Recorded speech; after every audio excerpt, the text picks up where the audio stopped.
is opening news. We are talking about a baby child in the tree.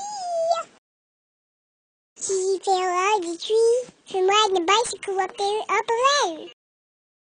He tried to move a doghouse up there and tried to make it a tree house. I don't know why he was doing that, but he was trying to get up there, you know.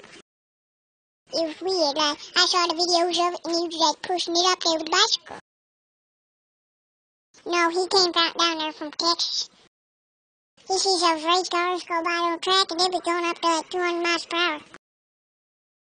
There's it, guys. That's the news.